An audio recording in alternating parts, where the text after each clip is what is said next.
Welcome to the Eden Podcast, where we true the verse of Genesis 3:16, and we discover that God didn't curse Eve or Adam or limit woman in any way. Well, my name is Mike Davis. I am, among other things, a pastor. I pastor a church called The Oasis in Chino, California. And it's one of the things that I do. And I encountered the Tru316 Message it was because of doing research on a message that I was presenting, a series that I was presenting from my church that we called Who's the Boss? Women and Men in Biblical and Cultural Context. And so one of the things that when we were doing the series, I decided we were going to start from Genesis and then move forward, talking about how do men and women relate to one another, getting into dealing with the egalitarian, complementarian issues. So I started off with Genesis 1, and then went to Genesis 2, and then got into Genesis 3.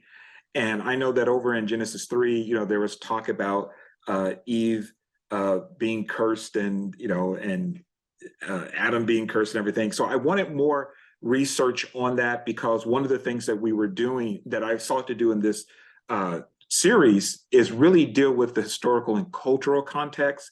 And I know from just years of studying myself that often means that when we get back into the original context and get into the language, a passage will then begin to read differently because we're putting it back in its original context. So I was doing research and trying to find everything that I could by scholars who had done research on this.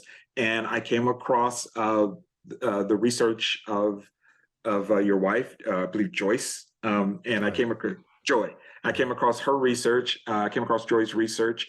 And at the same time, I was doing some reading in a book called Rediscovering Eve by Carol Myers, and it just so fit with each other. And so I just brought it together. And when I presented the message on Genesis 3:16, I just brought that research in. And it really made a big difference in terms of how we interpreted the text. And then how, for me, the difference that it makes is how it changed how we see the relationship between men and women and what God originally intended and what the text was saying and not saying.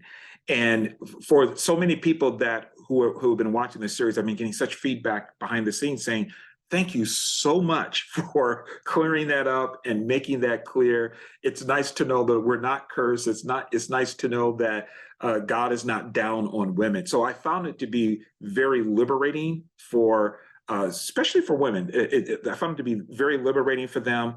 And it helped them to begin to see that, God did not put me under some curse and that I have to be in a slavery submitted role to my husband or to other men, but that's not what the text is saying at all. So I just found it to be very, very liberating, just for me and my own understanding, but then in teaching it to other women, or teaching the series, other women were writing me and saying, thank you so much. That really helped me tremendously. So that was personally just fulfilling for me to know that people were being set free. That was the goal of our series originally. It was for people to get to the truth. And I believe what Jesus said, you shall know the truth and the truth will make you free. And we've been finding that to be true. So the research really helped to bring out the truth of what the text was saying, to bring liberty and a greater sense of freedom for those who have been bound by what I consider to be a misinterpretation of the text. Tru316 Foundation is the home of the Eden Podcast. Join us for $3.16 a month or more. Let's true the verses on the key passages on women and men. Go to tru316.com/partner. Tru316 is strengthening and encouraging many, and we're getting stories every day of lives changed through our ministry. We're the home of the Eden Podcast, and we're getting the word out that God didn't curse Eve or Adam or limit woman in any way. Our volunteer help is wonderful, and we grow stronger with each new true partner who gives to the Tru316 Foundation so that we can cover the costs to do the technical work of the Eden Podcast, to coordinate our True School workshops like the 2-week Eden workshop on Genesis 2 and 3, and to make the Tru316 Foundation function in its outreach to scholars and students around the world. You can give now with a one-time gift. And better still, you can join now and become a monthly donor. We call our monthly donors our true partners. Please join now by going to tru316.com/partner.